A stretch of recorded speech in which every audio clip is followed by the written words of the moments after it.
Story of love, কণ্ঠ আমাদের, অনুভূতি আপনাদের। হারিয়ে যাই ভালোবাসার গভীরে। উঠে দাঁড়া, এইভাবে মেঝেতে বসে আছিস কেন? মেহরিন ফারিসকে দেখিবার কিছুটা সাহস পেল, কাঁদো কাঁদো মুখ করে ঠোঁট উল্টে ফারহানের দিকে ইশারা করে বলল, ভাইয়া, আপনার এই গন্ডার মার্কা ভাই আমাকে এখানে ধাক্কা মেরে ফেলে দিয়েছে। ফারহান কটমট দৃষ্টিতে মেহরিনের দিকে তাকালো।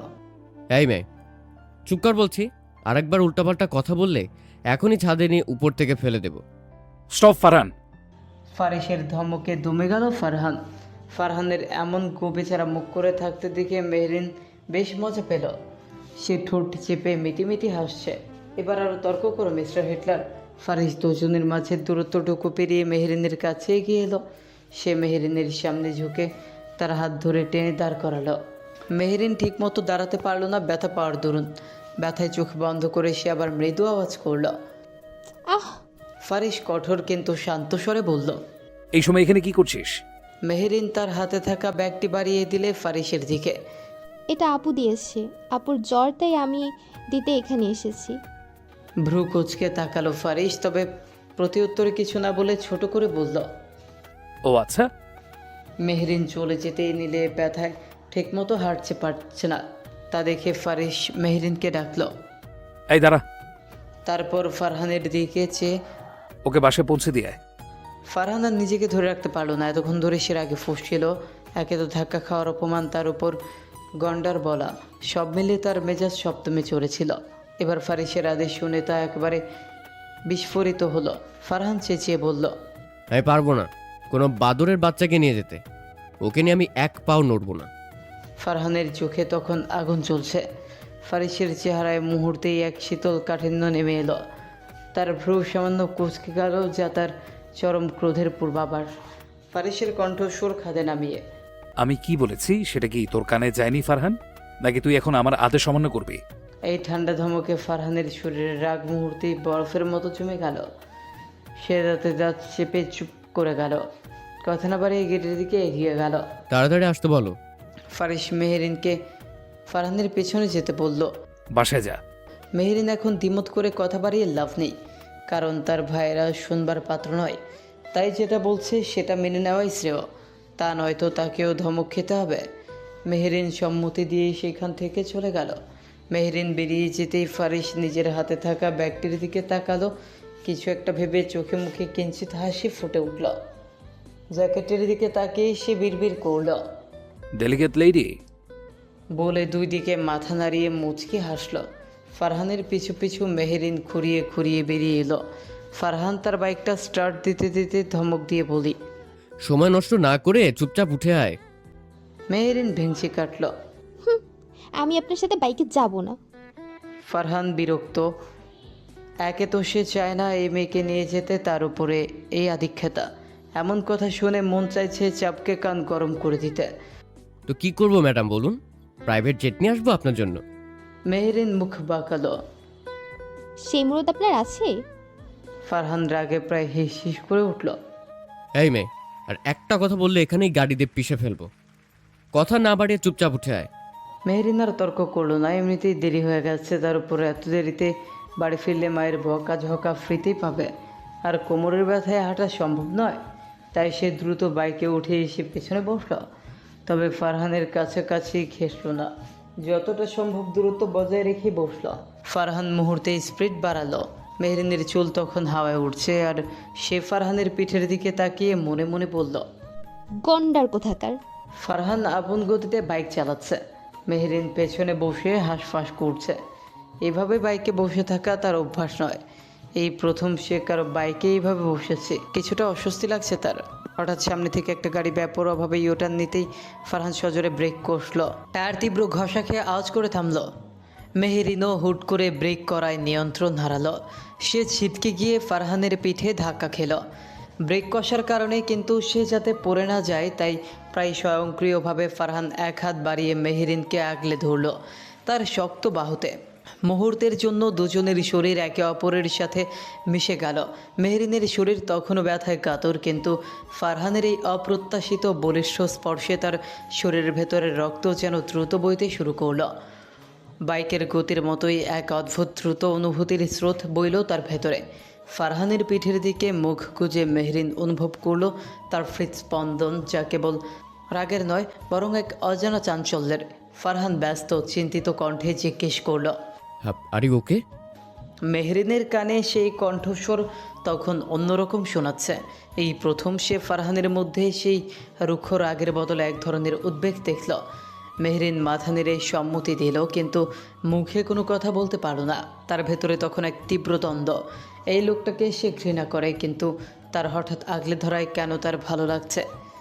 কেন এই তীব্র গতির সাথে সাথে তার মনও কেমন অস্থির হয়ে উঠছে। এই অনুভব অচেনা, অদ্ভুত। ফারহাদ নিশ্চিত হলো যে মেহরিন ঠিক আছে। সে দ্রুত হাত সরিয়ে নিল। দূরত্ব তৈরি হতেই দুজনের মাঝে আবার সেই শীতলতা ফিরে এলো, কিন্তু দুজনের মনের গভীরে সেই কয়েক মুহূর্তের স্পর্শ এক নতুন গোপন অধ্যায় লিখে দিল। শরীরের জ্বর অনেক আগেই কমে এসেছে। সকালে মেহরিন ওষুধ খাইয়ে দেওয়ার পর ঘুমিয়ে পড়েছিল মেহনুর। উঠেই সময় দেখে নিল বেশ বেলা করে উঠেছে, যার দরুন বেলা গড়িয়ে এখন দুপুর। আলস্য ভেঙে বিছানা থেকে উঠে দাঁড়ালো সে। এভাবে শুয়ে থাকতে থাকতে একঘেয়েমি লাগছে, সারা শরীরে কেমন ভার ভার লাগছে। এই মুহূর্তে একটা লম্বা শাওয়ার নেওয়া দরকার। ধীরে ধীরে ওয়াশরুমে চলে গেল সে।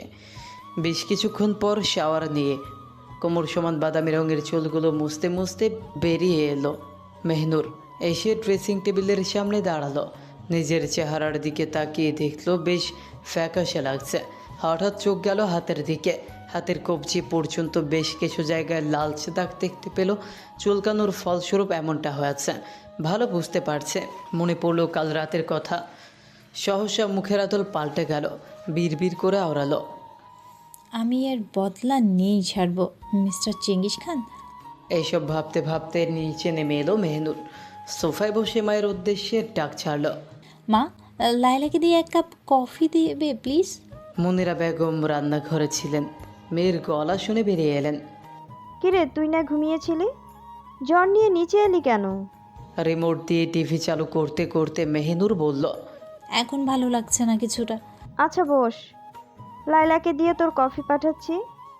এই বলে আবারও রান্নাঘরে যেতে যেতে মুনিরা বেগম বললেন, যদি পারিস গিয়ে মাহিরকে ডেকে নিয়ে আয়। হতছাড়া এত বেলা হলো তাও ওঠার নামই নেই। মেহনুর ব্যঙ্গ করে বলল, তোমার গুণধর ছেলেকে বিয়ে দিয়ে দাও, তাহলে এই স্বভাব বদলাবে। মা হাসতে হাসতে রান্নাঘরের দিকে চলে গেলেন। মেহনুর টিভিতে চ্যানেল বদলাতে লাগলো। কিছুক্ষণ পর কাচের মেয়ে লায়লা কফির মগ হাতে করে নিয়ে এলো। আপা কপি। লায়লা মগটা মেহনুরের হাতে দিতেই সে ধন্যবাদ জানালো। মেহনুর কফির মগ হাতে সিঁড়ি বেয়ে সোজা দুতলায় মাহিরের ঘরের দিকে এগিয়ে গেল। মাহির বরাবরই ঘুম কাতুরে ছেলে। ওর ঘুম যেমন হালকা, ঠিক তেমনই যখন তখন ঘুমিয়ে পড়ার বদ অভ্যাস আছে। একটু সুযোগ পেলেই ও চোখ পুঁছে নেয়। মুনিরা বেগম সব সময় এই স্বভাব নিয়ে ছেলের ওপর বিরক্ত হন। দরজা ঠেলে ভেতরে ঢুকলো মেহনুর। বিশাল বিছানার মাঝখানে রাজ্যের আলো শুনিয়ে আরামে ঘুমোচ্ছে মাহির। তার মুখের ওপর একটা বই অর্ধেক খোলা অবস্থায় পড়ে আছে। মেহনুর নিঃশব্দে বিছানার পাশে গিয়ে দাঁড়ালো। কফিটা এক পাশে নামিয়ে রেখে আলতো করে ডাকলো, ভাইয়া, হ্যাঁ ভাইয়া, ওঠো, মা ডাকছে। কোনো সাড়া নেই। মাহির পাশ ফিরে শুয়ে পড়ল। ওঠো বলছি, দুপুরের খাবার তৈরি, কত বেলা হয়েছে, খেয়াল আছে? মেহনুর এবার সামান্য জোরে ধাক্কা দিল। ধাক্কা খেয়ে মাহির চোখ না খুলেই আধো ঘুমে একটা বিড়বিড় করলো। উফ, আরেকটু প্লিজ। মেহনুর বেশ বিরক্ত চেঁচিয়ে বলল, তোমার এই কুম্ভকর্ণের মতো ঘুমানোর অভ্যাসটা কবে বদলাবে শুনি? মাহির ঘুম জড়ানো কণ্ঠে টেনে টেনে সুর করে জবাব দিল, আমি ঘুম ভালোবাসি রে, আমি ঘুম ভালোবাসি রে। মেহনুর ভাইয়ের এহেন কথা শুনে হেসে ফেললো। কিছু বলতে কেউ বললো না। সহসা বেরিয়ে গেল রুম থেকে হাসতে হাসতে। মেহরিন খুঁড়িয়ে খুঁড়িয়ে ভেতরে প্রবেশ করলো। মাত্রই ফারহান তাকে বাসা থেকে কিছুটা দূরে নামিয়ে চলে গেছে। খাটাস লোক একটা, সরি পর্যন্ত বলল না, তাকে ধাক্কা দিয়ে ফেললো, সাথে এত কথা শোনালো, তাও অনুতপ্ত স্বীকার করলো না। একটা বদের হাড্ডি। মেহরিন নিজেও কম কিছু বলেনি। তাতে কি হয়েছে? সে নিজে থেকে সরি বললে কি যাচ্ছে তো? আগে সে বললে তো মেহরিনও পাল্টা ক্ষমা চেয়ে নিত। কিন্তু বলবে কি করে? আজ তো একটা করলার জুস, কখনো তিতা ছাড়া কি মুখে মধু চড়বে? হুম, মোটেও না। এসব ভাবতে ভাবতে মনে মনে ভেঙচি কেটে ওপরে উঠতেই ধাক্কা খেলো মেহনুরের সাথে, যে এইমাত্র মাহিরের রুম থেকে বের হচ্ছিল। ধাক্কা খেয়ে মেহরিন কিছুটা পিছিয়ে গেল। মেহনুরের দিকে চেয়ে বিরক্তি নিয়ে বলল। ওফ আপু, দেখে চলতে পারো না? মেহনুর দাঁড়িয়ে মেহরিনকে ভালো করে পর্যবেক্ষণ করে কফিতে চুমুক দিতে দিতে বলল। কুল বেবি, এত চটে আছিস কেন? কি হয়েছে? এখন মেহরিন কোনো মতেই আর দাঁড়াতে পারছে না। কোমরে খুব ভালোই চোট পেয়েছে, তার উপর আবার ধাক্কা। আজ কি তার শুধু ধাক্কা খাওয়ারই দিন? তার মেজাজ বিগড়ে আছে। সে কোনো জবাব না দিয়ে মুখ বাঁকিয়ে চলে যেতে নিল। পেছন থেকে মেহনুর আবার ডাকল। এই শোন। মেহরিন পেছনে ফিরে তাকালো। কিছু বলবে? গিয়েছিস? হ্যাঁ। মেহনুর শুধু করে বলল। ও মেহরিন চলে যেতে নিলে আবারও ডাকলো। শোন। মেহরিন বিরক্ত হয়ে বলল। আবার কি? কিছু বলেননি? মেহরিনের রাগ হলো। যার কথা শুনে গেল গিয়ে শুধু শুধু কোমরটা ভেঙে এলো, তাই খেকিয়ে বলল। না, কিছু বলেনি, তবে ওনার গুণধর ভাইকে দিয়ে আমার কোমর ভেঙে দিয়েছেন। এই বলে মুখ বাঁকিয়ে ঘরে ঢুকে খট করে দরজা লাগিয়ে দিল। মেহনুর থমকে গেল। এইমাত্র কি বলে গেল মেহরিন? তার মানে আবার ফারহান ভাইয়ের সাথে লেগে এসেছে। তাই তো মেজাজে এত বিক্রে। মেহনুর কফির মগটা হাতে নিয়ে মাথা ঝাঁকালো। এরা যে কবে শুধরাবে? ফারহান হাতে চাবি ঘোরাতে ঘোরাতে অফিসের ভেতরে ঢুকতে ঢুকতে বলল। Hey guys, what's up? এই কথা শুনে তারেক দাঁত কেলিয়ে হেসে বলল। হ্যালো ভাইজান, ইনস্টাগ্রাম। জুমন বলল। হ্যালো ভাই, ইউটিউব। আর রিফাত তাদের কথা শুনে হেসে ফেলল। তাদের এমন কথা শুনে ফারহানের পা থমকে গেল। কি বলবে ভাষা হারিয়ে ফেলল। কটমট দৃষ্টিতে তাকিয়ে বলল। অশিক্ষিত জাত, মূর্খই থেকে যাবি। টিকটক কেন বলিস নাই? টিকটকও বলে দিতে পারতিস। ফরিস চুপচাপ বসে ফোন ঘাটছিল।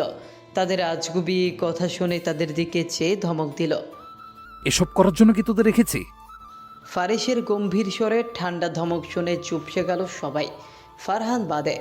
সে গিয়ে ফারিসের ডেস্কের সামনে রাখা চেয়ারে গিয়ে বসল। চেয়ারে গায়ে এলিয়ে দিয়ে বলল। ভাইয়া ডেকেছিলে? বলো। ফারিস ফোনটা রেখে এবার সরাসরি ফারহানের দিকে তাকালো। ফারহান কিছু বলতে যাবে, ঠিক তখনই তারেক সাহস করে জিজ্ঞাসা করল। ভাইজান, আজকে মেজাজ খারাপ কেন? টিকটক আপার সাথে ঝগড়া করে এসেছেন নাকি? তারেকের কথায় সবাই হাসিতে ফেটে পড়ল, কিন্তু ফারহান সেদিকে পাত্তা না দিয়ে ফারিসের দিকে ফিরে বসল। ফারিস ধমকে সবাইকে চুপ করালো, তারপর বাকিদের ইশারা করলো বেরিয়ে যাওয়ার জন্য। তারা বুঝলো যে ফারিস ফারহানের সাথে কথা বলবে, তাই কথা না বাড়িয়ে সেখান থেকে বেরিয়ে গেল। ফারহান এবার সিরিয়াস ভঙ্গিতে বসল। ফারিস ফাইল ঘাঁটতে ঘাঁটতে বলল। আমার ফার্স্টেস্ট স্পোর্টস বাইক চাই। চমকে উঠল ফারহান। সে কি ভুল শুনল? ফারিস তাকে স্পোর্টস বাইকের কথা বলছে। সে স্বপ্ন দেখছে না তো? 10-10টা বছর পর অবাক হয়ে বলল। কি বললে ভাইয়া? ফারিস কপাল কুঁচকে ফারহানের দিকে তাকালো। কেন, শুনতে পাসনি? শুনতে তো পেয়েছি, কিন্তু তুমি তাও। ফারহানকে বলতে না দিয়ে থামিয়ে দিল ফারিস। যেটা বলেছি সেই কাজ সময় মতো হওয়া চাই। এই বলে ফারিস নিজের কাজে মনোযোগ দিল। তার মানে তুমি এবারের। তার আগেই ফারিস বলল। আর কোনো কথা নয়। আর ভুলে যেতে এই 4 দেওয়ালের বাইরে যেন এই কথা না যায়। ফারহান ভাইয়ের কথা বুঝল, সম্মতি দিয়ে বোঝালো যে যাবে না এই কথা বাইরে। ফারিস মৃদু হাসল। ঠিক আছে, বাসায় চলে যা, আমি পরে আসবো। ফারহানও কথা না বাড়িয়ে সম্মতি দিয়ে চলে গেল। ফারহান যেতেই ফারিস চেয়ারে মাথা এলিয়ে দিয়ে হাতে পেপার ওয়াইটটা ঘোরাতে ঘোরাতে কিছু একটা ভেবে বাঁকা হাসল। রাত তখন 10টা। ড্রয়িং রুমে বসে আছে মেহরিন, মেহনুর আর মাহির। নীরবতা ভেঙে মাঝে মাঝে কেবল টিভির হালকা শব্দ আসছে। সোফায় বসে নওয়াজ খান তার ল্যাপটপে অফিসের কাজ সারছিলেন। তখন মনিরা বেগম ডাইনিং টেবিলে খাবার রাখতে রাখতে সবার উদ্দেশ্যে হাঁক ছাড়লেন রাতের খাবার খেয়ে নিতে। নওয়াজ খান ল্যাপটপ বন্ধ করে পাশে রাখলেন। ডাইনিং টেবিলে যেতে যেতে ছেলে মেয়েদের ডেকে পাঠালেন খেয়ে নিতে। একে একে সবাই নিজেদের জন্য বরাদ্দ চেয়ার টেনে বসল। টেবিল ছুঁড়ে তখন সব মুখে এক অদ্ভুত নীরবতা। মাহির আর মেহরিন বসে আছে মুখোমুখি। মেহিনুর বসেছে তাদের এক পাশে। নওয়াজ খান বসলেন পরিবারের প্রধানের আসনে, আর মুনিরা বেগম ব্যস্ত হাতে সবাইকে পরিবেশন করতে লাগলেন। মেহনুর আর চোখে একবার মেহরিনের দিকে তাকালো। এর মুখ দেখে বোঝা যাচ্ছে তারা কিছু একটা নিয়ে চিন্তিত। মাহির বোনদের নীরবতা দেখে সন্দেহের দৃষ্টিতে তাকিয়ে বলল, কি ব্যাপার, দুজনে আবার কি খিচুড়ি পাকিয়েছিস? তোদের ভাবসাব তো সুবিধার লাগছে না। মেহরিন আর মেহনুর দুজনেই ঠোক গিলল। মেহরিন আমতা আমতা করে বলল, কিছু না তো ভাইয়া। মাহিরের সন্দেহ আরও প্রখর হলো। সহসা তার ভ্রুজুরা কোচকালো। সে বেশ বুঝতে পারছে তার বোনেরা কিছু একটা গণ্ডগোল পাকিয়েছে, তাই এখানে আর প্রশ্ন করলো না। পরে এমনিতেই জেনে যাবে। সবাই খেতে ব্যস্ত, তখনই তীব্র আওয়াজে নওয়াজ সাহেবের ফোন বেজে উঠল। খাওয়ার সময় এইভাবে কল আসায় নওয়াজ সাহেব বেশ বিরক্ত। তখনই লায়লা, তাদের বাড়ির কাছের লোক, নওয়াজ সাহেবের ফোন এগিয়ে দিল। ফোনের স্ক্রিনে ভেসে ওঠা নামটা দেখে নওয়াজ সাহেব আবার ভ্রু কোচকাল। এই সময় নওশাদ খানের কল তিনি আশা করেনি। বড় ভাইয়ের সাথে যতই ঝগড়া হোক না কেন, ছোট ভাইয়ের সাথে তার কথা ঠিকই হয়। মায়ের খোঁজ খবর নেন, দূর থেকে লুকিয়ে দেখেও আসেন। তড়িঘড়ি করে কলটা রিসিভ করলেন। হ্যালো বলতেই ওপাশ থেকে কান্না ভেজা কণ্ঠ ভেসে এলো। থমকে গেলেন নওয়াজ সাহেব। ভাইয়ের কণ্ঠ এমন শোনাচ্ছে কেন? কারো কিছু হয়নি তো? ওনার ভেতরে বেশ ভয় কাজ করছে। নওশাদ খান কণ্ঠে বললেন, ভাইয়া, আম্মা। নওয়াজ সাহেবের বুক ধক করে উঠল। ব্যাকুল হয়ে কাঁপা কাঁপা কণ্ঠে জিজ্ঞেস করলেন, কি হয়েছে আম্মার? ওনার হাত থরথর করে কাঁপছে। অপর পাশ থেকে নওশাদ খান বললেন, ভাইয়া, আম্মা হার্ট অ্যাটাক করেছেন। চারিদিকে জমাট বাঁধা কুয়াশা আর নভেম্বরের শেষের দিকের তীব্র শীতের মধ্যরাত। এই নিস্তব্ধতাকে চিরে দিয়ে হঠাৎ দূরে শোনা গেল এক জোরালো গর্জন। হাইওয়ে রোড ধরে ছুটে চলেছে দুটি নিরেট কালো ছায়া, একটি মার্সিডিস, অন্যটি বিএমডব্লিউ। তাদের হেডলাইটগুলি তীব্র আলোয় কুয়াশাকে ফুরে পথ বানাচ্ছে। এই তীব্র গতির লড়াইয়ে মার্সিডিসকে ছাড়িয়ে কিঞ্চিত সামনে চলে এলো মেহনুরের বিএমডব্লিউ। স্টিয়ারিং ঘোরাতে ঘোরাতে মেহনুর একবার সাইড মিররে তাকালো।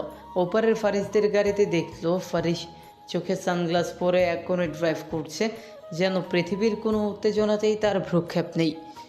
মেহনুর মৃদু হাসল। মনে মনে কিছু একটা ভেবে সে গাড়ির গতি আগের চেয়ে আরও বাড়িয়ে নিল। দূর থেকে এই উন্মাদ ড্রাইভিং দেখে ফারিসও হালকা হাসল, কিন্তু ফারিসের ড্রাইভিং সিটের পাশে বসা ফারহান ভ্রুযুগল কুচকাল। সে ভালোই বুঝতে পারছে তাদের টক্কর দেওয়ার জন্যই মেহনুর এরকম বেপরোয়াভাবে ড্রাইভ করছে। এদিকে মেহনুরের গাড়িতেই বসা মাহির তার এই বেপরোয়া গতি দেখে আল্লাহ আল্লাহ জপছে। ভীতু স্বরে, প্রায় কাঁদো কাঁদো গলায় সে বোনকে বলল, বোন, দয়া করে গাড়ি থামা, হয় আমাকে নামিয়ে দে, নয়তো ড্রাইভ করতে দে প্লিজ। বিয়ের আগে আমার বউকে বিধবা করে দিস না। তোরা দুই হালি ভাতিজাদের দুনিয়ায় আসার অধিকার অন্তত ছিনিয়ে নিস না। মেহনুর ভাইয়ের কথায় ফিচেল হাসি হেসে উত্তর দিল, আমার ড্রাইভিংয়ে তোমার ডাউট আছে? সো ডোন্ট ওয়ারি, তোমার বউ বিধবা হচ্ছে না। সামনে আরও গতি বাড়াতে দেখে সামনে থেকে চোখ না সরিয়ে ভাইয়ের উদ্দেশ্যে টিটপুনিকা কেটে বলল, মরার শখ জেগেছে নাকি ওদের ভাইয়া? ফারিস স্টিয়ারিং ঘোরাতে ঘোরাতে বাঁকা হেসে জবাব দিল, ওরাই ভালো জানে। নূরজাহান বিবির অসুস্থতার কথা শুনে দীর্ঘ 10 বছর পর চট্টগ্রামের উদ্দেশ্যে যাওয়ার সিদ্ধান্ত নিলেন সবাই। সময় হাতে কম। মনিরা বেগমের নওয়াজ খান এমার্জেন্সি ফ্লাইটের টিকিট বুক করে সাথে সাথে চলে গেছেন। ওদিকে ফায়াজ খান ও মাহমুদা বেগমও এয়ারপোর্টের উদ্দেশ্যে রওনা দিলেন। ঝগড়া বিবাদ ভুলে দুই ভাই নিজেদের স্ত্রীদের নিয়ে চট্টগ্রামের উদ্দেশ্যে রওনা হলেন ঠিকই, কিন্তু বেঁকে বসল মেহনুর। সে সাফ জানিয়ে দিল সে নিজের গাড়ি চালিয়ে যাবে, নয়তো যাবেই না। হাতে সময় কম, তাই বাধ্য হয়ে নওয়াজ খান রাজি হলেন, নয়তো এত দূর পথে কিছুতেই এভাবে আসতে অনুমতি দিতেন না। মেহনুর ড্রাইভ করে আসছে শুনে ফায়াজ খান ও তার ছেলে মেয়েদের অর্থাৎ ফারিস, ফারহান, ফারিনদের বললেন ওরাও যেন গাড়ি নিয়ে আসে। একা রাস্তায় বিপদ আপদের কথা বলা যায় না, তাই ফারিসদের বললেন একসাথে যেতে। ছেলে মেয়েদের এই নির্দেশের ভার দিয়ে বড়রা সবাই আগে চলে গেলেন। হাসপাতালের সাদা বেডে শুয়ে আছেন নূরজাহান বিবি, মুখে অক্সিজেন মাস্ক। শুভ্র চাদরের সাথে মিশে গেছে তার শীর্ণ দেহ, শুধু বুক আর পেটের ওঠানামা জানান দিচ্ছে জীবনের ক্ষীণ স্পন্দন।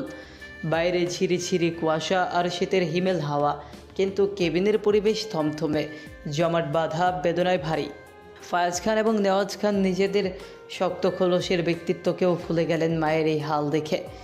বুকের ভেতর চেপে রাখা বহুদিনের অভিমান আর রাগ যেন উষ্ণ জলের তোরে ভেসে গেল। কাল রাতের খবরটা শুনেই তাড়াতাড়ি ছুটে এসেছেন দুইজনে। মা হৃদরোগে আক্রান্ত হয়েছেন, এই একটি কথা শুনেই দীর্ঘ 10 বছরের বিবাদ ভুলে ফিরেছেন নিজেদের ঠিকানায়। দুজন দুই পাশে বসে আছেন বেডের কাছে, মায়ের দুহাত ধরে।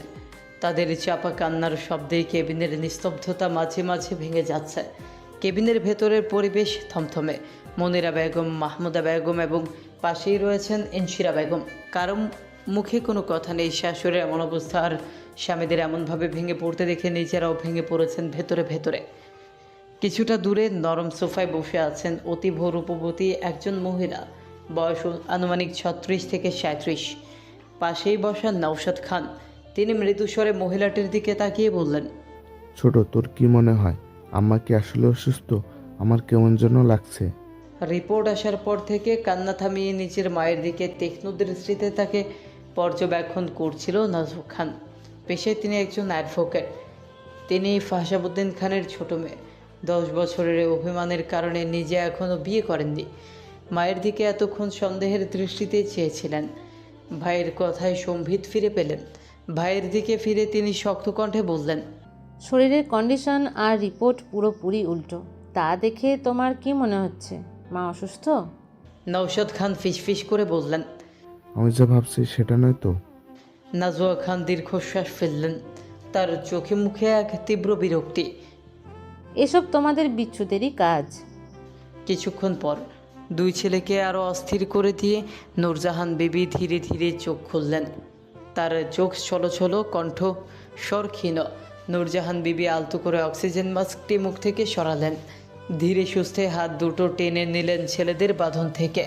তার কণ্ঠস্বর এখনও দুর্বল, কিন্তু তাতে মিশে আছে কঠিন অভিমান। ছেলেদের উদ্দেশ্য করে বললেন, তো এখন কেন আইলি তোরা? মরার পরেই আসতি, এখন এসে দরদ দেখাইতেছস? কান্দতেছস কেন তোরা? হান বংশের মাইয়াগরেও আমি কান্দনের অনুমতি দেই না, আর তোরা পোলা হইয়া এখন কান্দতেছস? শোন, তোদের চোখের জলে এত সহজে আমার অভিমানে জমে যাওয়া পাথর গলাইতে পারবো না। তাও এই শেষ বেলায় যে তোরা আইলি, এটাই আমার বড় ভাগ্য। মায়ের অভিমানী গলা শুনে নওয়াজ খান ফুপিয়ে উঠলেন। চাপা ভেতু কণ্ঠে বললেন, আম্মা, এমন কথা বলো না। আমরা ভুল করেছি, আমাদের ভুল হইয়া গেছে। 10টা বছর আমরা তোমাকে কষ্ট দিছি। বিশ্বাস করো, আমরা কেউ ভালো ছিলাম না। এই বলে ভাইয়ের দিকে কুটিল চোখে একবার তাকালেন, খোঁচা মেরে বললেন, তবে তোমার বড় পোলার কথা জানি না। আমি আমারটা কইতে আসি, আমি ভালো ছিলাম না আম্মা, বিশ্বাস করো। নওয়াজ খানের কথা শুনে মুখ বাঁকালেন ফায়াজ খান।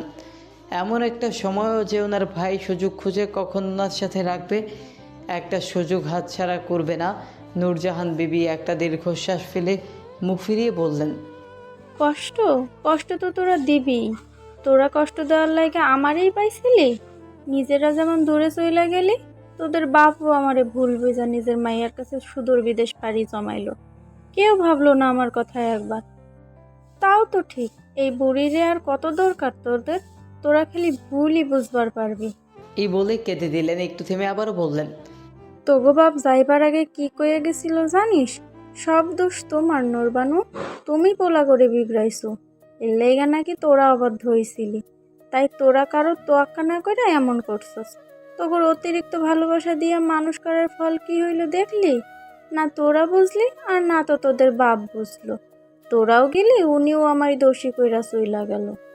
এক নাগারে বলে থামলেন। ফায়াজ খান মায়ের পা জড়িয়ে ধরে ভেজা কণ্ঠে বললেন, আম্মা, তুমি এমন বলছো কেন? আমরা ভুল করেছি, স্বীকার করছি। এবারের মতো ক্ষমা করে দাও। আমাদের কারণেই বাবা তোমাকে ভুল বুঝেছেন। তুমি সুস্থ হয়ে বাসায় চলো আম্মা, কথা দিচ্ছি বাবাকে ফিরিয়ে আনবো। আমরাও আর তোমরা রাইখা কোথাও যাব না। নূরজাহান বিবি চোখের কোণ মুছে নাটকীয় ভঙ্গিতে বললেন, ক্ষমা তো বিধাতা করবে। আমি তো হইলাম এক মা, আমার কাছে সন্তানের হাজার ভুল মাপ। আমার একটাই অনুরোধ, তোরা আবার ফিরা চল। বউ পোলা মাইয়া নিয়া নূরমহলে আবার ফিরা চল। বাজমু আর কয়দিন? এই কয়দিন না হয় এই বুড়ির চোখের সামনেই থাকিস। তোরাই যে আমার অসুখের বড় ওষুধ।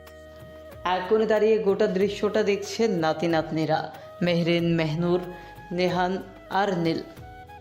একে অপরের মুখের দিকে চাওয়াচাওয়ি করতে শুরু করলো। তাদের চোখ বিস্ময়ে গোল।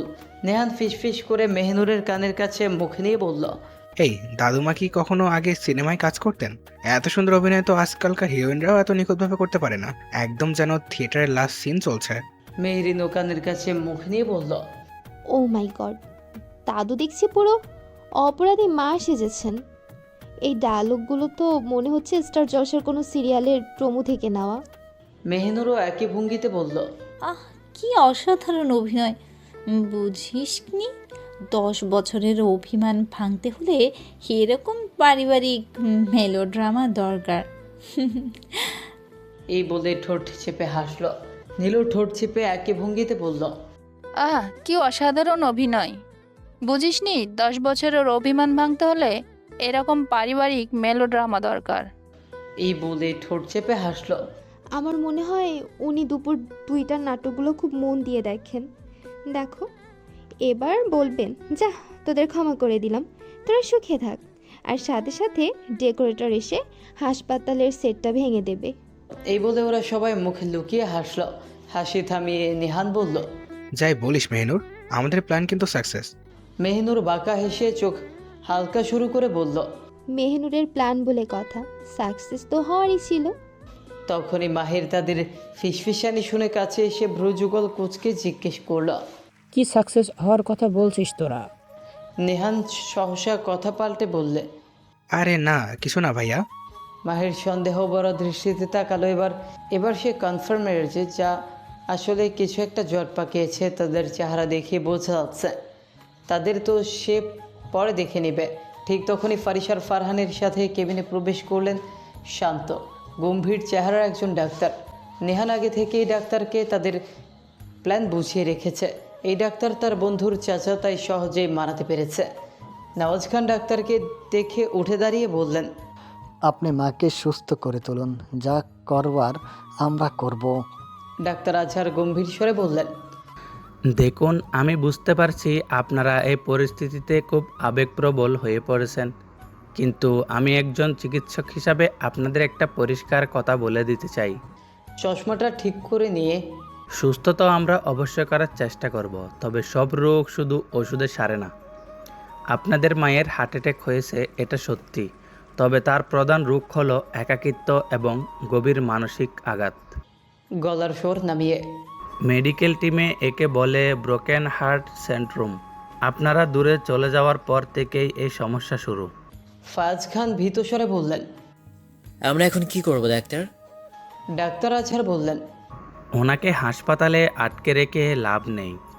ওনার দরকার চেনা পরিবেশ, চেনা মানুষ আর অফুরন্ত মনের জোর। আপনাদের উচিত ওনাকে কোনো প্রকার মানসিক চাপ না দেওয়া। এই গভীর মানসিক ক্ষত কিন্তু নতুন করে অ্যাটাকের কারণ হবে। এই অবস্থায় ওনার হার্টের চেয়ে মনটা বেশি সেন্সিটিভ। এখন আপনাদের একটাই দায়িত্ব, ওনাকে এখান থেকে যত দ্রুত সম্ভব বাড়িতে নিয়ে যাওয়া এবং ওনার মনের মতো করে একটা সুরক্ষিত পরিবেশ তৈরি করে দেওয়া। আরও জোরালোভাবে বললেন, আমি আপনাদের সাফ করে জানিয়ে দিচ্ছি, আমার পক্ষে এই রোগীর দায়ভার নেওয়া সম্ভব নয়। এটা শুধু ওষুধের বিষয় নয়, এটা বেঁচে থাকার ইচ্ছা। ওনার কাছে আপনাদের সঙ্গই এখন শ্রেষ্ঠ টনিক। আপনারাই হলেন ওনার আসল চিকিৎসা। উনি এখন অন্তত ক্রিটিক্যাল স্টেজে আছেন। যে কোনো সময় ওনার শারীরিক অবস্থার অবনতি হতে পারে যদি না উনি মানসিক শান্তি পান। ডাক্তারের কথায় ফায়াজ খান আর নওয়াজ খান দুজনেই সম্মতি দিলেন যে ওনারা খেয়াল রাখবেন এই বিষয়ে। ডাক্তার আর কিছু সময় থেকে নূরজাহান বিবিকে চেক আপ করে চলে গেলেন। মেহনুর নিহানের কানের কাছে ফিসফিস করে বলল, নিহান, তুই ডাক্তারকে কি বলেছিস রে? উনি তো এমনভাবে বললেন, মনে হলো দাদির কাছে না ফিরলে আমাদের লাইফ টাইম জেল হয়ে যাবে। তুই তো পুরো গল্পের ভিলেনকে হিরো বানিয়ে দিলি। নেহান চোখ টিপে, চুপ, এটাই আসল ক্লাইম্যাক্স। এখন বড় আব্বু আর মেজো আব্বুর আর কোনো অজুহাত চলবে না, তারা এখন বাধ্য হয়ে বাড়ি ফিরবেন। এই বিজয়ের হাসি হাসতে লাগলো।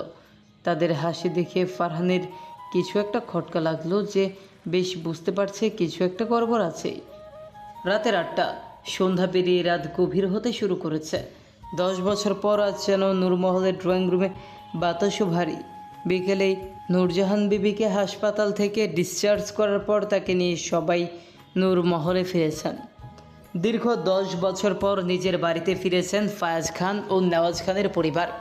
আশেপাশে একটা পিংপতন নীরবতা বিরাজ করছে, যা কেবল ভেতরের চাপা ক্ষোভ আর অভিমানের ফিসফাসকে আরও তীব্র করে তুলছে। নূরজাহান বিবিকে ঔষধ খাইয়ে ঘুম পাড়িয়ে ঘরে রেখে এসেছেন সবাই। মায়ের সামনে যা বলার ছিল তা বলা হয়ে গেছে। এখন আবার দুই ভাই মুখোমুখি, কিন্তু মুখে স্পর্শের অযোগ্য নীরবতা। দুটি সিঙ্গেল সোফায় মুখোমুখি বসে আছেন ফায়াজ খান ও নেওয়াজ খান। দুজনের দৃষ্টি মাটির দিকে নিবদ্ধ, যেন সেখানে অতীতের ফেলে আসা দিনগুলোর হিসাব মেলাচ্ছে। পাশে দাঁড়িয়ে তাদের সহধর্মিনীরা, দুজনের চেহারায় দুইটি ভিন্ন অসহায়তার প্রতিচ্ছবি। নূরজাহান বিবিকে ওষুধ খাইয়ে ঘুমের জন্য রেখে আসা হয়েছে রুমে। মায়ের সামনে যা বলা হয়েছিল তা বলা হয়েছে। এখন আবার আগের মতোই নীরব দুই ভাই, যেন ভেতরে আবার জেগে উঠেছে একে অপরের প্রতি জমা ক্ষোভ। আরেক কোণ সোফায় বসে নৌশাদ খান।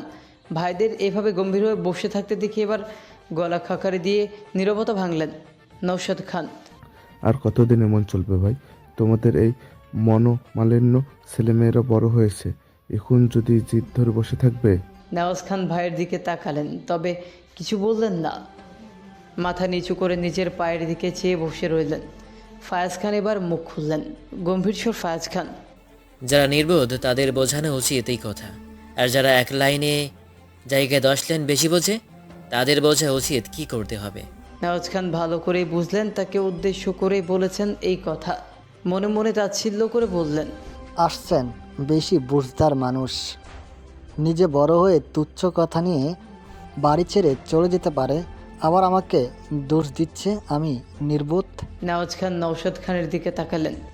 নওশাদ খানও ডানে নেওয়াজ খানের দিকে তাকালেন। তারপরে নেওয়াজ খান ছোট ভাইয়ের উদ্দেশ্যে বললেন, বড়রা যেরকম হবে তাদের দেখে বাকিরা শিখে। পালের বড় গাদা যেদিকে যায় পিছন পিছন বাকিরাও সেদিকেই যায়। ফায়াজ খান কপালে ভাঁজ ফেললেন। ভাইয়ের এমন কথায় ইনডাইরেক্টলি তাকে গাধা বোঝালো তার ভাই। হালকাকে এসে নিজেকে স্বাভাবিক করে বললেন। নৌশাদ খান তার বাম দিকে ফায়াজ খানের দিকে তাকালেন। ফায়াজ খান বললেন, দেখো নওশাদ, আমি চাই না মায়ের এই অসুস্থতার সময় আর কিছু নিয়ে কারোর সাথে ঝগড়া হোক, তাই আমার সামনে অন্তত কেউ কোনো ঝামেলা করুক, সেটা আমি চাই না। কারোর কারণে আমরা যদি কিছু হয় তাহলে আমি কাউকে ছেড়ে কথা বলবো না, এটাই আবার শেষ কথা। নেওয়াজ খান প্রতি উত্তরে বলেন, নৌশাদ শোন। তিনি আবারও ভাইয়ের দিকে তাকালেন। আমার হাতে এত সময় নেই যে কারোর সাথে ঝগড়া করে আবার মায়ের মনে আঘাত করি। নৌশাদ তুই বলে দে, কেউ যেন আমার সাথে নিজের থেকে ঝগড়া করতে না আসে। ফায়াজ খান আবার নিজের দিকে তাকাতে বলেন। নওশাদ খানও তাকালেন। ফায়াজ খান বললেন, ওকে বলে দে আবারও খেয়ে দিয়ে কাজ নেই যে ওর সাথে আমি লাগবো, শুধু মায়ের জন্যই ওর মুখোমুখি হওয়া, তাই নিজের লিমিটে যেন থাকে। নওশাদ খান তো পড়লেন মহাবিপদে, একবার ডানে একবার বামে। ভাইদের এ অভিমান যে কবে শেষ হবে? এত বছর পর মুখোমুখি সবাই এবার যথেষ্ট হয়েছে, এবার যে করেই হোক এইসব শেষ করতে হবে। তিনি বিরক্ত হয়ে বললেন, প্লিজ থামো ভাইয়ারা, অনেক হয়েছে, আমি আর কারোর কথা শুনবো না। এবার তোমাদের সবাইকে একসাথে এই নূরমহলে যে করেই হোক থাকতে হবে, তা নয়তো বাবা মাকে ফেরানো যাবে না। এতগুলো বছর ধরে বাবা যে অভিমান করে দেশ ছেড়েছেন, ওনার করা সুখের এই সংসার এভাবে নষ্ট হওয়া উনি যে সহ্য করতে পারেনি, সেটা কি আপনারা জানেন? দীর্ঘশ্বাস ছেড়ে আবারও বললেন, এবার কণ্ঠে আবেগ ও ক্ষোভের মিশেল, অনেক হয়েছে, এবার দয়া করে মিটমাট করে নাও। দয়া করে আমি ফৌজিয়াকে কল করব, সে বাবাকে নিয়ে আসবে। তবে তোমাদের এক না দেখলে বাবা কখনো ফিরবেন না, তাই দয়া করে নিজেদের মধ্যে সব ঠিকঠাক করে নাও ভাই। এসব আর সহ্য হচ্ছে না। তোমাদের এই অভিমানের জন্য আমাদের আদরের ছোট বোনটার যে জীবন নষ্ট হয়ে যাচ্ছে এই খেয়াল কারোই নেই। সব নারীরই স্বপ্ন থাকে পড়াশোনার পাশাপাশি নিজের একটা সুখী সংসার হওয়ার। তবে তোমাদের চলে যাওয়া, বাবা অম্লান করে চলে আসা, এই সব মিলে মেয়েটার মনে কি প্রভাব পড়েছে বুঝতে পারছো? তোমাদের জন্য আজও সে বিয়ের কথা মুখে আনেনি, অথচ এই মেয়েটার কত স্বপ্ন ছিল বউ সাজা, সংসার করার। নিজে তো বিয়ে করবে না না বলে ঠিক করেছে, আর সাথে রাজিন চৌধুরীও আজও নাজোয়াকে ভালোবেসে অবিবাহিত। আজ নাজোয়াকে পাওয়ার আশা নিজের জীবনও শেষ করে দিচ্ছে। আপনাদের কি অপরাধবোধ কাজ করছে না? আপনাদের জন্য আজ দুটো জীবন এভাবে ধ্বংস হচ্ছে, কিন্তু এখনো সময় আছে, চাইলে আবারও ঠিক করা যাবে। সেটার জন্য প্রয়োজন আপনাদের এক হওয়া। এক নাগারে কথাগুলো বলে থামলেন নৌশাদ খান। বোনের কথা চিন্তা করে চোখ ছলছল হয়ে গেছে। অশ্রু গড়িয়ে পড়ার আগে মুছে নিল না। নৌশাদ খানের সেই কথাগুলো যেন তীক্ষ্ণ তীরের মতো এসে বিঁধল দুজনের বুকে। তারা দুজনেই মাটির দিকে চেয়ে রইল, চোখ তুলে তাকাতে পারছিলেন না তারা। বুকের ভেতরটা মুসুর দিয়ে উঠল এক তীব্র অপরাধ বোধে। আসলেই আমাদের জন্যই। ফায়াজ খানের গলাটা যেন সামান্য কেঁপে উঠল। নিয়াজ খান কোনো কথা বললেন না, শুধু নীরবে সায় দিলেন। তাদেরই কারণে আজ তাদের ছোট বোন, যার জীবন হওয়ার কথা ছিল বসন্তের ফুলের মতো রঙিন, তার জীবনে নেমে এসেছে গভীর অন্ধকার।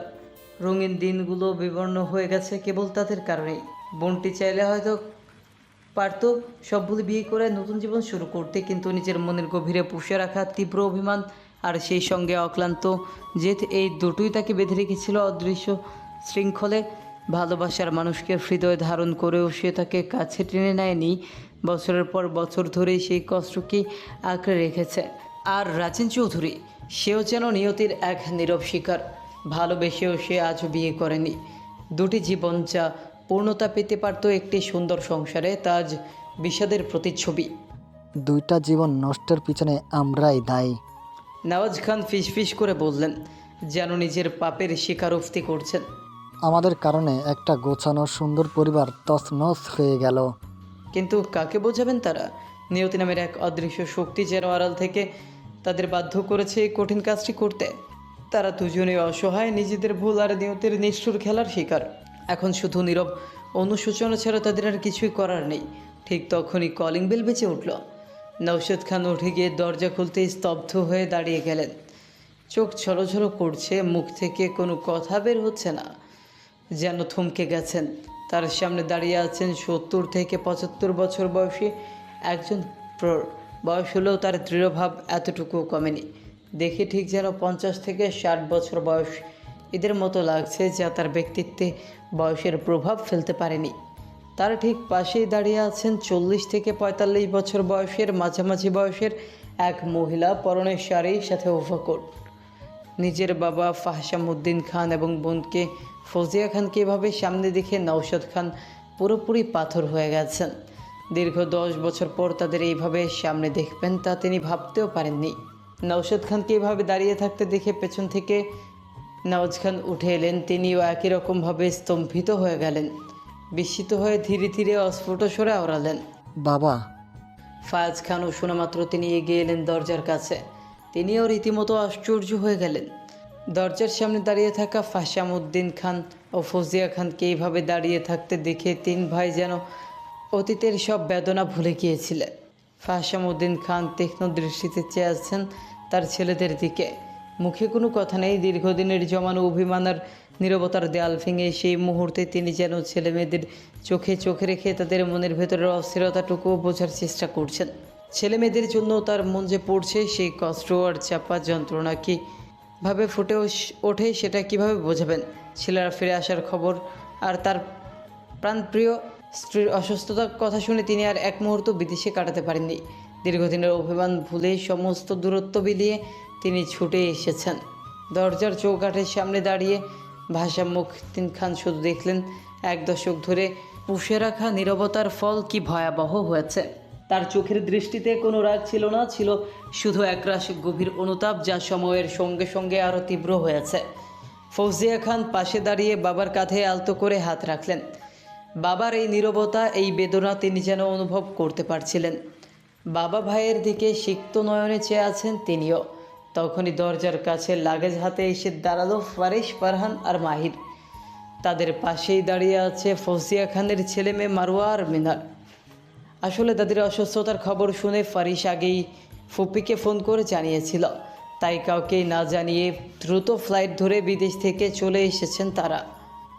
তাদের আনার জন্য এয়ারপোর্টে গিয়েছিল তারা। অবশেষে নীরবতা ভাঙলেন ফাহসামউদ্দিন খান।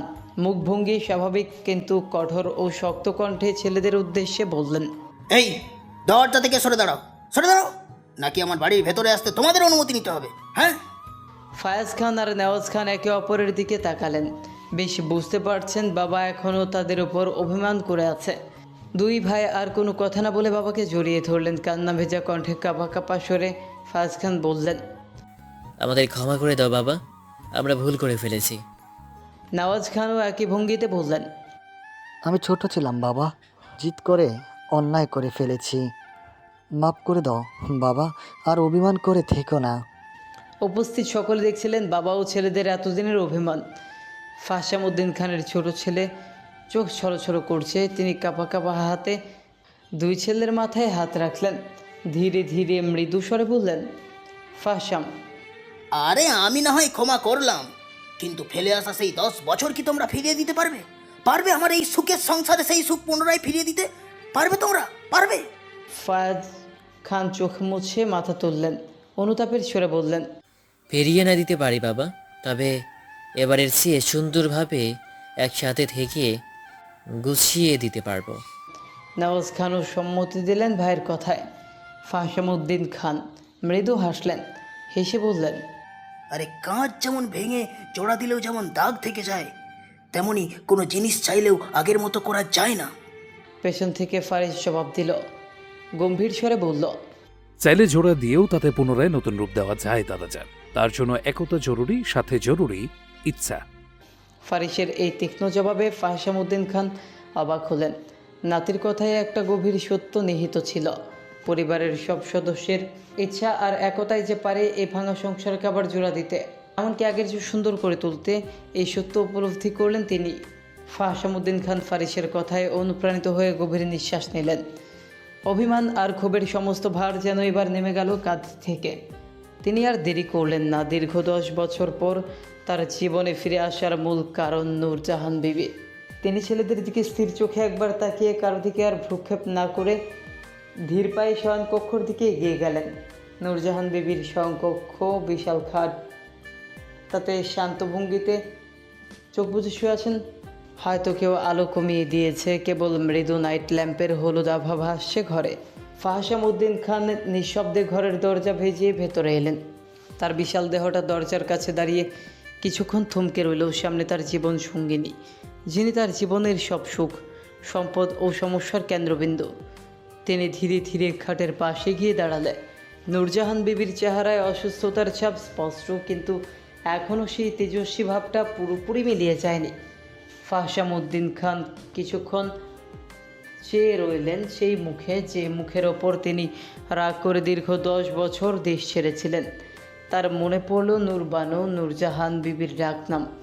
হাসিমুখ তার শাসন, তার তেজ, আর সন্তানদের প্রতি তার সীমাহীন ভালোবাসা। তিনি খাটের ধারে রাখা একটি চেয়ার টেনে বসলেন।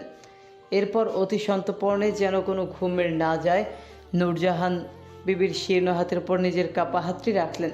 ফাহসামউদ্দিন খান তার কণ্ঠস্বর একদম নরম, ফিসফিস করে বললেন, নূরবানু, নূরবানু, তুমি আমায় ডেকেছো, আর আর আমি আসবো না? তুমি কি ভেবেছিলে আমার অভিমান তোমার জীবনের চেয়েও বড়? তুমি সবসময় আমাকে চ্যালেঞ্জ করেছো, আর আজও করলে। এই হার্ট অ্যাটাক না করলে তো তোমার ছেলেরা ফিরতো না, আর আমিও। তিনি থেমে গেলেন, একটা দীর্ঘশ্বাস নিলেন। আমিও হয়তো ফিরতাম না, আমাকেও তো ওরা ক্ষমা চাইবার সুযোগ দিত না। তিনি মাথা নিচু করে স্ত্রীর হাতের ওপর কপাল রাখলেন। 10 বছরের জমে থাকা কষ্ট আর অভিমান যেন এবার বাঁধ ভেঙে চোখের জল হয়ে ঝরে পড়ল। ফাহসামউদ্দিন খান ভেজা গলায় বলল, কেবল নিজের স্ত্রীর উদ্দেশ্যে, আমাকে ক্ষমা করে দিও নূরবানু। তুমি ঠিকই বলেছিলে, ছেলেদের বেশি ভালোবাসার ফল আমাকেই ভোগ করতে হয়েছে। কিন্তু তোমার কাছ থেকে চলে গিয়েছিলাম, তোমার উপর অভিমান করে আমি এই ঘর ভেঙেছিলাম। আমি স্বার্থপর ছিলাম। ওদের অভিমান ভাঙলো, এবার তো আমার পালা। তিনি স্ত্রীর কপালে আলতো করে চুমু খেলেন। সেই মুহূর্তে তার মনে হলো নূরজাহান বিবির হাতে যেন একটা মৃদু চাপ অনুভব করলেন তিনি। নূরজাহান বিবি ঘুমিয়েছিলেন না, আসলে তিনি ঘুমিয়ে থাকতে পারেননি। স্বামীর কণ্ঠস্বর, তার সেই পুরনো পরিচিত কণ্ঠ, সব কিছু মিলিয়ে তার মনে হচ্ছিল তিনি যেন একটা স্বপ্ন দেখছেন। ফাহাসাম উদ্দিন খানের প্রবেশ করার পর থেকেই তিনি চোখ বুঝে নীরবে শুয়েছিলেন। তার কপালে যখন ফাহাসাম উদ্দিন খানের কাঁপানো হাতটি পড়ল, আর তারপর শামীম উঠে যখন 10 বছরের অভিমান, কষ্ট আর অনুতাপের কথাগুলো শুনলেন, তখন তার চোখ ভিজে উঠল। তিনি স্বামীর প্রতিটি ফিসফিস করা কথা শুনলেন, যা তার হৃদয়ের গভীরতম স্তরে গিয়ে আঘাত হানবে। তিনি অনুভব করলেন কেবল সন্তানেরাই নয়, তাদের বাবাও এই ঘর ছেড়ে গিয়ে কতটা কষ্ট পেয়েছেন। যখন ফাহাসাম উদ্দিন খান তার হাতের ওপর কপাল রেখে অনুতাপের অশ্রু ঝরালেন, তখন নূরজাহান বিবি নিজেকে আর ধরে রাখতে পারলেন না। নূরজাহান বিবি অতি মৃদু কণ্ঠে চোখ না খুলেই বলেন, তবে এবার ফিরতে তো হইল, নাকি আমার হার্ট অ্যাটাকটা আরও গুরুতর হওয়া দরকার আছিল? ফাহাসাম উদ্দিন খান চমকে উঠলেন, দ্রুত মাথা তুলে স্ত্রীর দিকে তাকালেন। তিনি জানেন এই কণ্ঠস্বর নূরবানুর। এই কণ্ঠস্বরে যতখানি নরম ভাব, তার চেয়েও বেশি লুকিয়ে আছে তেজ আর অভিমান। নূরবানু, নূরবানু, তুমি জেগেছিলে? আর আর আর তুমি তুমি এভাবে আমাকে? নূরজাহান বিবি এবার ধীরে ধীরে চোখ খুলবেন, তার চোখ ভেজা দৃষ্টিতে ভালোবাসা আর অভিযোগের মিশ্রণ। জায়গা ছিলাম। তোমার অভিমান ভাঙছে? না ভাঙলে আরও কিছুদিন নাটকটা দেখবার পারতাম। আপনার মতো একজন জেদি মানুষে আমি ফিরাইতে না পারলেও নাতিরা ঠিকই পারছে। ফাহাসাম উদ্দিন খান অবাক হলেন। নাতিরা পারছে মানে? থতমে তো খেলেন উনি। সহসা কথা পাল্টালেন নূরজাহান বিবি। ও কিছু না, এবার কন দেখি আমারে সাইরা এতগুলা বছর কেমনে কাটাইলেন? বলেই মুখ ঘোরালেন উনি। ফাহাসাম উদ্দিন খান স্তব্ধ হয়ে স্ত্রীর দিকে চেয়ে রইলেন।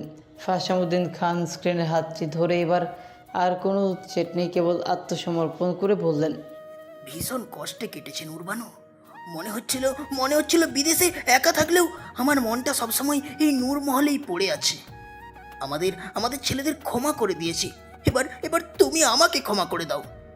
দীর্ঘদিনের অভিমান মুহূর্তে স্বামীর সান্নিধ্যে মিলিয়ে গেল নূরজাহান বেগমকে। ক্ষমা তো আমি তোমায় আগেই করছি। আপনি তো জানেন আমি কখনোই বেশিক্ষণ রাগ ধইরা রাখবার পারি না, কিন্তু আপনি যে জেদি, আমার ভয় হয়েছিল ছেলেদের দেখে যদি আপনার অভিমান আরও বাইরে যায়, তাই চুপ আছিলাম। এখন কন, আমাদের ছোট মাইয়ার জন্য কিছু একটা করতে হইব নাকি? রাজিনরে আর কতদিন অপেক্ষা করাইবেন? ফাহাসাম উদ্দিন খান মৃদু ভাষে, এসব তুমি চিন্তা করো না, তুমি সুস্থ হও আগে, আর এই বিষয় নিয়ে আমি কালই কথা বলবো। এখন বিশ্রাম নাও তো তুমি। হ্যাঁ, বিশ্রাম নাও। হ্যাঁ। নূরজাহান বিবির মন প্রশান্তিতে ভরে উঠল। এত বছরের অভিমান, ভুল বোঝাবুঝি নিমিশে মিলিয়ে গেল। মনে মনে হাজার ধন্যবাদ দিলেন। নাতনি নাতনিদের মিথ্যার আশ্রয় নিয়ে হলেও যে আবার সুখ ফিরে আসবে, তাহলে ওইরকম একটু আটটু মিথ্যার আশ্রয় নেওয়াই শ্রেয়। রাত তখন 12টা বেজে গেছে। বাইরের প্রকৃতির নীরব, শীতের গভীর রাত। ঘন কুয়াশার চাদর যেন নূরমহলের ছাদের কার্নিশগুলো কেউ ঢেকে দিয়েছে। চিলে কোঠার জানলার কাজ ভেদ করে ঢুকছে হিমেল বাতাসের একটা ঠান্ডা স্পর্শ, তবে ভেতরের পরিবেশে আছে উষ্ণ প্রতিযোগিতা। চিলে কোঠার মেঝেতে বিছানো কার্পেটের উপর গোল হয়ে বসে আছে দ্য ক্রেজি স্কোয়াড, খান বংশের 4 লেজেন্ড, মেহনুর, মেরিন, নীলু আর নিহান। প্রত্যেকের হাতেই আনকার স্তূপ। মেহনুরের প্রিয় খেলা এটি, তাই বাধ্য হয়েও বাকিদের খেলতে হচ্ছে। কিছুক্ষণ আগে দাদার সাথে দেখা করে খেয়ে দিয়ে এসেছে। তাদের প্ল্যানই এটা ছিল, পরবর্তী ধাপ তাদের দাদাজানকে ফোন দেওয়ার। তবে তার আগেই ফারিস তাদের কাজ সহজ করে দিয়েছে। এতে অবশ্য তারা খুশি। মেহনুর তার কার্ড সাজাতে সাজাতে মনে মনে হাসল। সে খুব ভালো করেই জানে তাকে হারানো অসম্ভব। নেহান কার্ডগুলো ঘুরিয়ে দেখে বলল, হ্যাঁ মেহনুর খালা, তুমি হলুদ স্বাদ ফেলেছ। তোমার হাতে কি উনো? মেহনুর মুখে হাসে নেই, কিন্তু চোখে তীক্ষ্ণতা। প্রশ্ন করে সময় নষ্ট করিস না নিহান। আমার চাল হলুদ রঙের রিভার্স, আর মেহেরিন তোর পালা। মেহেরিন বিরক্ত হয়ে চাল উল্টে যায়। ছি, আমি তো ভাবছিলাম আমি জিতবো। ঠিক আছে, এখন হলুদ নেই, তাই হলুদ ওয়াইল্ড। রং হবে লাল। নীলু শান্তভাবে কার্ড ফেলে বলে, লাল 2। নূরপুর, তুমি কিন্তু শেষ মুহূর্তে এসে খুব চুপ হয়ে গেলে। তোমার চাল কি? মেহনুর নীরবে কার্ডের দিকে তাকিয়ে যেন প্রতিপক্ষের কৌশল বিশ্লেষণ করছে। তারপর হঠাৎ একটি কার্ড রাখল। লাল রঙের ড্র 4। আর নীলু, তুমি 4টি কার্ড তোলো আর রং হবে নীল। UNO। নীলু হতবাক হয়ে 4টি কার্ড তুলে নিল। নেহান চিৎকার করে বলল, কি সাংঘাতিক চাল! মেহনুর খালা শেষ মুহূর্তে পুরো খেলা উল্টে দিলে। মেহরিন মেহনুরের দিকে সন্দেহের দৃষ্টিতে বলল, ও, তুমি তো ড্র 4 কার্ডটা এতক্ষণ লুকিয়ে রেখেছিলে। কৌশল বটে। মেহনুর বিজয়ের হাসি হেসে বলে, এটাই খেলা মেহরিন ডার্লিং। আমি তো আর তোদের মতো প্রতিটা ভালো কার্ড নামিয়ে দেইনি, সুযোগের অপেক্ষা করেছি। নিহান, তুই নীল রঙের এক দিয়েছিস, এবার আমার শেষ চাল। মেহনুর হাতে থাকা শেষ কার্ডটি ফেলল, যেটি ছিল নীল রঙের 5। No out. ধন্যবাদ, অবশেষে আমি জিতলাম। এই ভুল বলে চেঁচিয়ে উঠল জেতার আনন্দে। হতাশায় মাটিতে মাথা ঠুকল। মেহরিন আর নীলু একে অপরের দিকে তাকালো। মেহনুর যেন খুব সহজেই সামান্য কয়েকটি চালের মাধ্যমে অভিজ্ঞ খেলোয়াড়ের মতো বাকিদের কৌশল ভুলিয়ে দিয়ে জয় ছিনিয়ে নিল। মেহনুর হেসে ভ্রু উঁচু করে নিহানকে বলল, বাজি তো আমি জিতলাম, এবার শুনবি তো যা বলবো।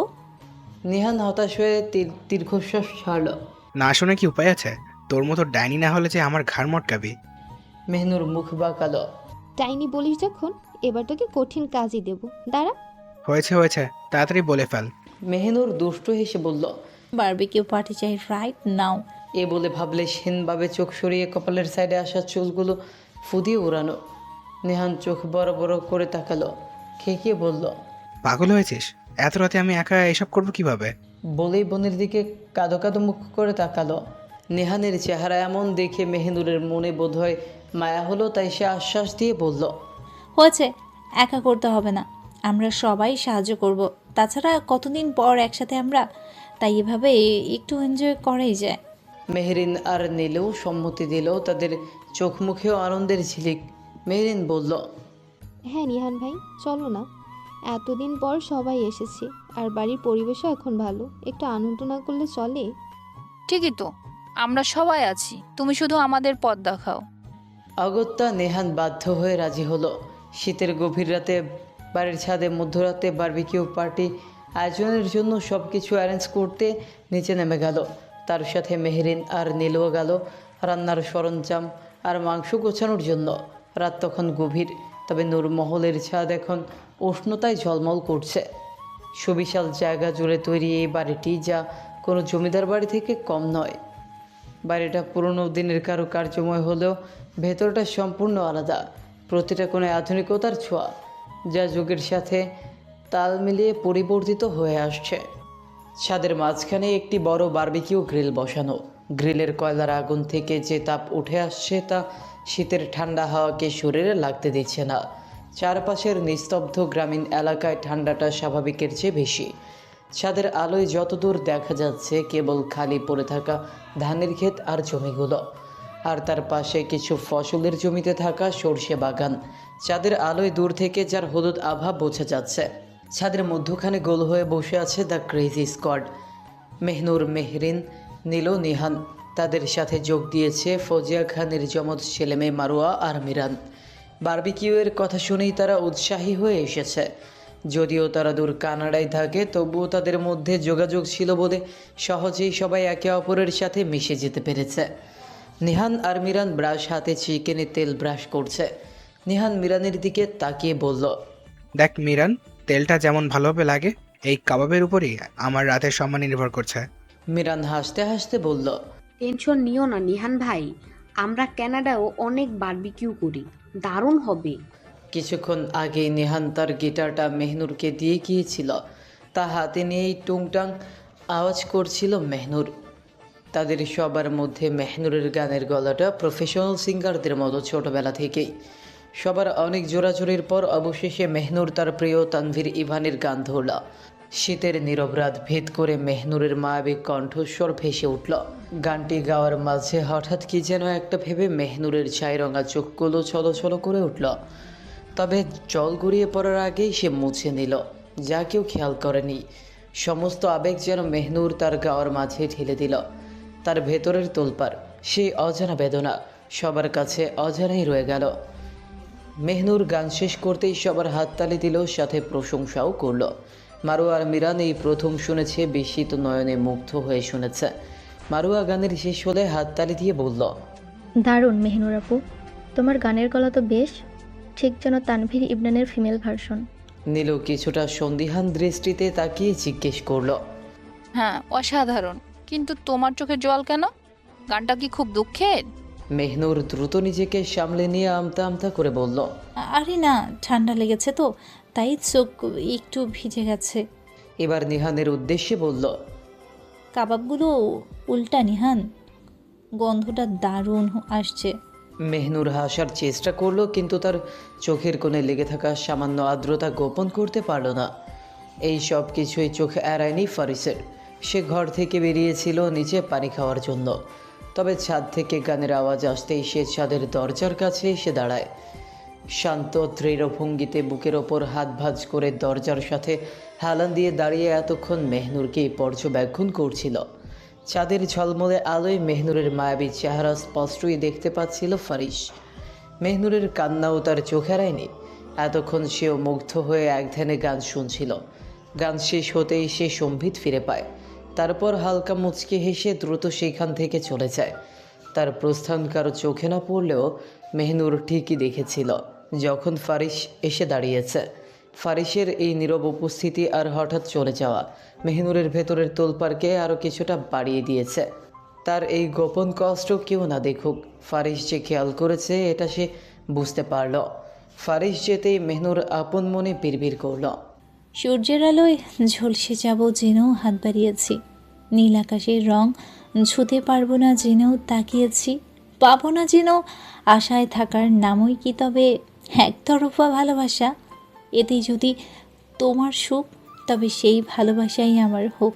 তুমি না চাইলেও তোমার জন্য ভালোবাসা থাকবে, কারণ হৃদয় সব কিছুর চেয়ে যে বেশি অবাধ্য। ইতালির উঁচু পাহাড়ের কোলে শীতের রাত আজ ভীষণ থমথমে। বরফ জমার চূড়াগুলো চাঁদের আলোয় ফ্যাকাশে দেখাচ্ছে, আর পাইনবনের ভেতর দিয়ে বয়ে আসা বাতাস শিশির মতো শোনাচ্ছে। বিশাল কাচের জানলাযুক্ত আধুনিক ডুপ্লেক্সটির লনে একটি ধূসর সোফায় গাঢ় কালো পোশাকে বসে আছেন এক পুরুষ। সাথে ভ্যাপের ধোয়া শীতের হাওয়ায় দ্রুত মিলিয়ে যাচ্ছে। তার চোখ স্থির, যেন বহুদূরকে লক্ষ্য করছে।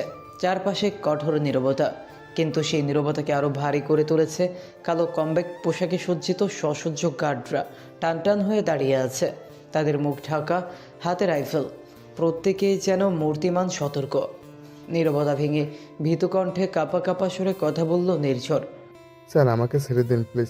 আমার 10টা না 5টা না একটা মাত্র লোককে মতো বউ আছে, তারে অকালে বিধবা করেন না স্যার প্লিজ। বলে কাদো কাদো মুখ করে দাঁড়িয়ে আছে। নির্ঝরের মাথায় একটি আপেল রাখা, সে চোখ মুখ খিচে বন্ধ করে আছে, ভয়ে কাঁপছে সে। তার বিপরীতে সোফায় পায়ের উপর পা তুলে আয়েসি ভঙ্গিতে বসে আছে সেই ব্যক্তি। তীক্ষ্ণ শক্ত দৃষ্টিতে চেয়ে হাতে থাকা ওয়াইনের গ্লাসে চুমুক দিয়ে নির্ঝরের দিকে তাকালো। তাকে উচ্ছ্বসিতভাবে শয়তানি হাসি দিল। এদিকে নির্ঝর থরথর করে কাঁপছে। লোকটি একটি গার্ডকে ইশারা করতেই সাথে সাথে একটি রিভলভার এগিয়ে দিল।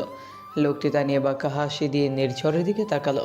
তীক্ষ্ণ দৃষ্টিতে তাকে শান্ত কণ্ঠে বলল, is there any doubt in my target? আমার লক্ষ্য কোনো সন্দেহ আছে? নির্ঝর কাঁপা কাঁপা গলায় আবার বলল, না না না স্যার। লোকটি বাঁকা হাসল, ধীরে ধীরে উঠে দাঁড়ালো, দাঁড়িয়ে গম্ভীর স্বরে বলল, দেন বি রেডি, তাহলে প্রস্তুত হও। বলে লোকটি নির্ঝরের দিকে বন্দুক তাক করলো। নির্ঝর এক চোখ খুলে তা দেখে আবার চোখ খিচে বন্ধ করে নিল। এবার কাঁপাকাঁপি যেন আরও বেড়ে গেল। কনকনে ঠান্ডার মাঝেও ঘেমে নিয়ে একাকার বিড়বিড় করে আল্লাহর নাম জপছে। তা দেখে লোকটি বাঁকা হেসে নির্ঝরের পা বরাবর মাটিতে শুট করে দিল। নির্ঝর এতক্ষণ দম আটকে রেখেছিল। শুট হতেই কাঁপা কাঁপা হাত মাথার উপর চলে গেল। হাত দিয়ে দেখলো আপেলটি জায়গায় রয়েছে। তার মানে কি তার বুকে লেগেছে নাকি সে মরে গেছে।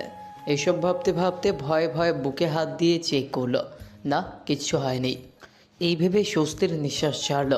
ভাবলো স্যার হয়তো গুলি করবেন না আর। তাই চোখ বন্ধ রেখেই মাথার ওপর রাখা আপেলটি হাতে নিয়ে খাওয়ার জন্য কামড় দিতেই আরেকটি গুলির আওয়াজ হলো। সাথে সাথে নির্ঝর অনুভব করলো সে তার আঙুলে কামড় দিয়ে দিয়েছে। সহসা চোখ খুলে তাকালো, খেয়াল করলো হাতে আপেলটি নেই, মেঝেতে চূর্ণ বিচূর্ণ হয়ে পড়ে আছে। তার মানে সে যখন আপেল হাতে নিয়েছিল তখন কি তার স্যার টার্গেট করে হাতে থাকা অবস্থায় শ্যুট করেছেন? সে স্যারের দিকে তাকিয়ে শুকনো ঢোক গিলল। দেখলো সোফায় পায়ের উপর পা তুলে এক ভ্রু উঁচু করে এক হাতে রিভলভার আর অন্য হাতে ওয়াইন নিয়ে আয়ুষী ভঙ্গিতে চুমুক দিচ্ছে, যেন কোনো কিছুতেই তার ভ্রুক্ষেপ নেই।